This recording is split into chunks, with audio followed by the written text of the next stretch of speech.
Okay, first of all, I want to give a shout out to Mike White and our softball program. Just another example of Texas athletics and all the success that we're having in every sport, and just a tremendous series win, first time in 15 years. Breaking a 40-game conference win streak the night before that. I'm fired up for him. He's got a great team, and fired up for them. As far as our team goes. We're having a really competitive spring practice right now. We have a really competitive practice / scrimmage on Saturday.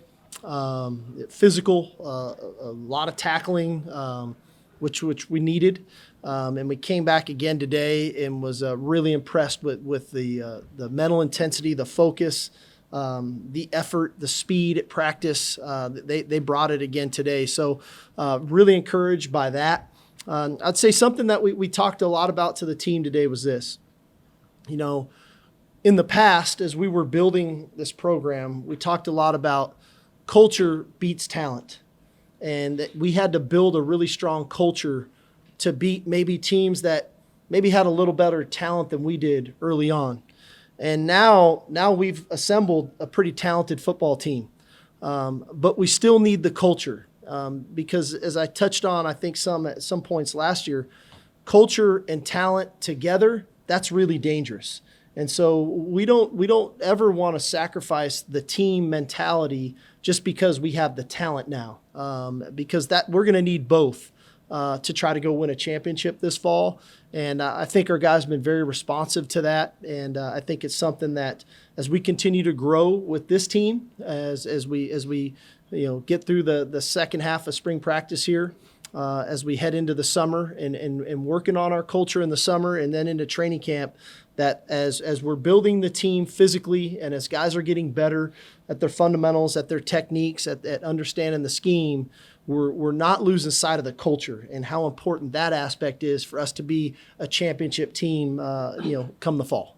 Steve, you've talked about the interior defensive line, some of the veteran guys, but just wondering how some of the younger guys like Sadir Mitchell, Bledsoe, Aaron Bryant, Zach Swanson. Yeah, I think inevitably everybody's at a little bit of a different stage. Okay, I'd say the guy that has probably shown the most progress up to this point and continues to improve has been Aaron Bryant. Been really proud of him. I think that. We see the flashes out of Jure Bledsoe. Now we're fighting for that consistency. And I think we're starting to really see the flashes out of Sadir.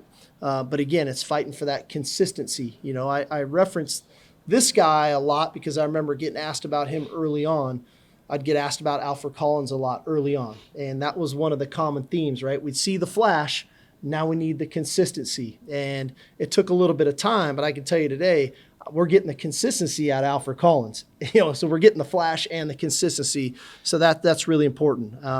Say another guy I'd be remiss to leave out is Alex January. He's flashed some here as well as a young player. So again, that's, when you're a young defensive lineman, using your fundamentals, using your techniques, playing with physicality, still running the scheme, gap integrity, things of that nature in the run game, pass rush lanes in the pass game. All those things are all vitally important. It's not just about winning your one-on-one pass rush.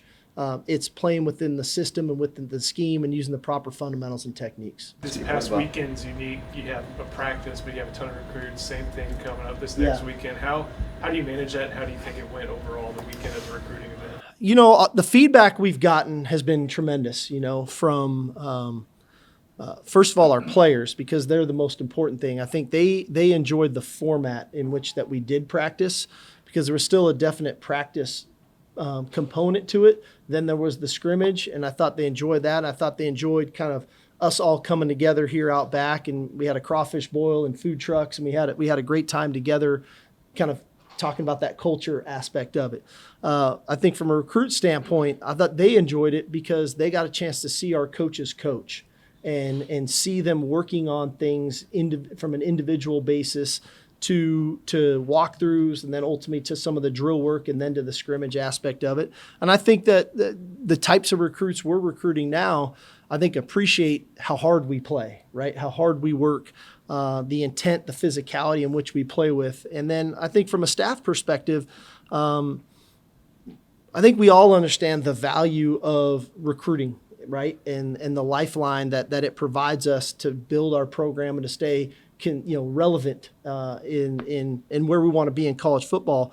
But on the same token, we understand the value of developing the players that we have in our program. And so we've got pretty well-versed people in our program, coaches, staff members, recruiting staff members, that we can multitask pretty good and make it a great experience for everybody. And one that, there's nothing better than a Saturday afternoon, having a practice and a scrimmage and then coming out and being together and breaking bread and enjoying a little time together. Steve, who's standing out maybe a little bit in the secondary at corner and safety? Well, I think Manny Muhammad's had a very good spring ball, and he's been a guy that plays very confidently right now. He's really got a much better understanding schematically. I think he's trusting what he's being taught to do. But one thing Manny has, he has playmaking ability, and when he sees things, unfolding, he goes for it. And that allows him to stay sticky in coverage. It allows him to get his hands on the ball. Had a great interception today in a team period. I think he's one. I think a guy at the safety spot, Jelani McDonald, has made really some tremendous strides at safety. He's very rangy. He's very physical.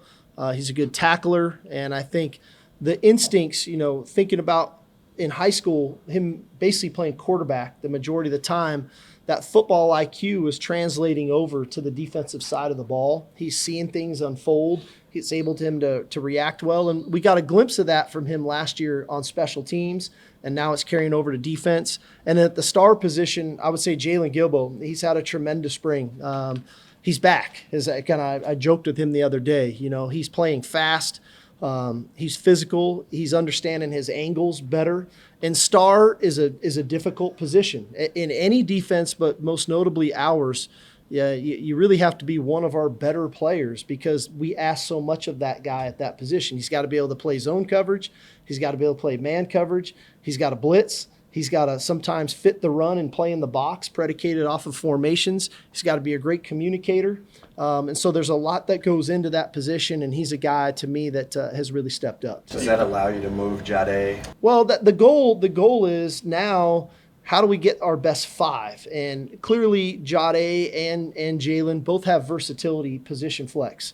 Last year, Jade played nickel, but also played a fair amount at corner, as well as even playing some safety for us. Gilbo, naturally, we are playing him some at corner and at nickel. So that position flex. And then Makuba is another guy I'd hate to leave out. He's had a great spring so far. He gives us that ability to play safety and nickel. And so that position flex back there helps us. But I think it also helps us in some of the coverages that we can do. We can disguise a little bit more and do a little bit more creative things from a coverage standpoint, especially on third down. From a receiver standpoint, kind of along the lines of that, what are you getting from some of the incumbent guys, and what about the guys who have transferred in as well? Yeah, incoming. Well, let's go transfers first. I would say that the two guys, obviously Isaiah Bond, Matt Golden. Isaiah, you definitely see the flashes. You see the big playability. He had another couple of big plays today. You see the speed element that he provides. There's still nuances schematically that sometimes can jam him up a little bit, but he's a little bit more familiar just because of the time at Alabama and some of the carryover systematically. But you see it there. Matt Golden was a little bit slowed early on because of a previous injury that he came into us with Houston, so we had to kind of pace him back into play. But I thought the last couple of days we're starting to get the real version of Matt Golden, and he's got very strong hands. He's a smart player. He's sudden. We see the return ability, so we feel very comfortable in those two. And I would say at the receiver spot, the one guy that really jumps out is Ryan Wingo. From a true freshman perspective, when he's out there, it doesn't feel like a true freshman. He plays fast. He makes plays on the ball. He's not right all the time. I don't expect him to be right all the time, but he's making some full speed mistakes. And he looks, very comfortable right now as a guy who should still be in high school out there playing with all our guys. Steve, what's the competition like, especially on the offensive line at the left guard spot especially? And what's Neto? What's he done to kind of get himself in the competition? Yeah, we've again, I don't in spring try to just get set on a depth chart because it's a long season we have to play, and now more than ever with the college football playoff, more games. It may take 15, 16 games to try to win a national championship. So we're trying to develop all of those guys as we go. So there's some moving parts that are going on right now. Obviously Hayden played a ton at left guard for us, but we're also using him some at center. Neto's been in there playing left guard. We actually even swung him over a little bit at right guard to get him some reps there. Cole Hudson's been in there, and then obviously DJ at right guard. And so there's kind of 4 guys working a ton right now. And like anything, kind of a little bit like those young defensive linemen we were talking about with Neto is I see the flash plays. I see some of the most physical blocks from Neto. It's finding that level of consistency, right? And when he does it, and we're feeling it, he's coming. He's making strides that way, to where he'd have the first practice of spring ball. He might have 4, 5, or 6, missed assignments. That number's down to 1 or 2, and so that's a positive there. But he's definitely a talented player, he's an explosive player, and he plays the game. He was a nasty player. We saw that last year when he was in the Tech game. I had to try to almost calm him down, man. He was truly playing through the echo of the whistle. So we're trying to keep him within the confines of the game. Is there part of the team culture that's lacking at this point? No. Like, you feel like you need to talk to the guys about the culture? I feel like this. I feel like we exhausted ourselves on building our culture over the last 2 years to really build this thing the way we wanted it to. And I think one thing as coaches, the mistake we can make is we got it. And I talked about early on in January, complacency is the devil. And if I get complacent like, hey, our culture is just great, and I neglect it, sooner or later it will start to deteriorate. And so I just want to stay on point with that stuff so that they understand the value of it, because a lot of these guys weren't here when we built that culture. And so we have to go back to square one and rebuild it over again, because every team takes on a personality of its own. And we got to make sure that we've got really quality leadership. We got to make sure the younger players are buying into the ideas of our culture and why they're important so they can understand that. And so that takes time. And I know our guys are working so hard at football right now. I want to make sure that we continue to work hard on our culture. And so that aspect of it, that's on me. I have to continually reinforce those things to get this culture on point so that when Labor Day weekend rolls around, as good as talented as we are, man, our culture is just as strong. And that's when we'll be the best team that we can be. Are you able to reinforce it a little less because the guys you taught they know it? I want to think that, but I don't want to take anything for granted. And I know sometimes maybe for older players, they've heard some of this stuff now for 3 straight years, and it's like, here we go again. Maybe it's like I get one of them like, oh, that's why we do X, Y, or Z. And so I just don't look at it that way. I look at the same way we install our schemes on offense, defense, and special teams. When we go to day one installation, a guy for like David Benda, and we're putting in quarters coverage. How many times has he sat in that meeting and gone through the pure fundamentals of that coverage? Well, culture is the same way. We have to teach it. We have to install it the same way. And so for him, now he can be a real conduit for me in that locker room or in that linebacker room to really overemphasize the things that he knows are going to be important down the road. Steve, we know you're a big basketball guy. Seeing what Don Staley has achieved at USC and then Dan Hurley at UConn, do you take anything away from those coaches and how they've been able to create that continued success? Yeah, no, I do. I watched both games. I watched both tournaments, quite frankly. And I think what Coach Staley has done has been obviously very impressive, and that she's assembled talent year after year, but she's got her culture for sure, and it's in place. And they, she instills it in it. She had a whole new team again this year, and they went out and won every game. And last year they lose in the semis and they couldn't get it done. So very impressed by what she's been able to do, and very impressed by what Coach Hurley's been able to do. Same thing, I think he lost 3 or 4 NBA players off of last year's team. But I think one thing that is very clear in both of them, I'd say 2 things. The first is they coach hard. There's not for a second you watch their interaction with their players where they're not coaching them hard and they're demanding of their players. But you can also feel the love coming from them with their players. And two, they're both very confident, and their teams play very confidently because there's a belief that's been instilled in them. So, we're always all striving for that and looking at those great teams that do it at a high level. And you can look to what Coach Saban was able to do at Alabama, or what Kirby was able to do here with Georgia from our aspect of it. And there's a lot of teams that way. I've been fortunate to be part of some great teams in that era with Pete Carroll. So it's not a one-time thing. You've got to continually work on the things that are important to you to recreate it year after year after year. Who stood out to you in the scrimmage Saturday? Offensive side of the ball, I thought Trey Wisner and Jaden Blue both had very good scrimmages. Played hard, played well. I'd say on the offensive line, Kelvin, Jake Majors, I thought had really, really good scrimmages. I'd say defensively, Anthony Hill played really well in the scrimmage. I already touched on Jelani McDonald, Jalen Gilbo. Colin Simmons definitely showed up in the scrimmage Saturday. And I'm probably leaving some guys out, but those ones are the first ones that pop into my head. What are some areas of improvement that you wanted to see coming out of that scrimmage? Well, like I challenged everybody today. We needed to be really intentional today of finding one thing. And I challenged the coaches first of all yesterday and then the players today. Where's one thing today I'm going to improve on? What is that, and how am I going to be intentional to get better at that? And I challenged the coaches to make sure that each player knew what we were working on with them to get better. Now, some guys may have gotten better at 4 or 5 or 6 things, but if every guy got better at one thing, then we got better as a team today. And I really felt that. I felt the intent at practice.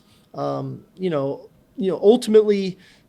when you play football, like for us, our practices are always harder at the end because games are always the hardest at the end. The fourth quarter of the game, overtime, you got to be at your best in that moment. And I would say the defense probably got the better of the offense Saturday, but in the final drill, the final period where we competed in the red area, the offense kind of dominated that drill. And so did they just have better resolve? Did they have better execution? Did the defense get mentally or physically fatigued? We have to finish. And I think that's one thing for us as a team.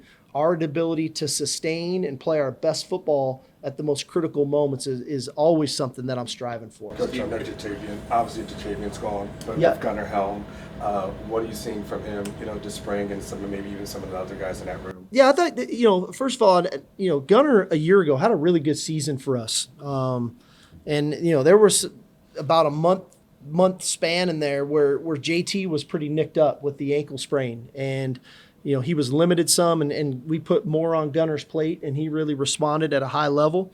And you can feel his confidence this spring. He's got a great understanding of our offense. He's extremely smart. He's tough. He made more plays last year in the passing game, and I think we're seeing that more this spring. As Amari is working himself in, you start to see the flash stuff from him. Now we're got to strive for the consistency from him. And then the other guy at that position who has been a real pleasant surprise for me has been Juan Davis. He's by far and away had his best spring with us. And everybody's path and journey is different than others. He came in with JT and Gunnar. And now here he is in this spring, and he's playing at a high level. He's playing physical. He's playing fast. He's making plays in the passing game.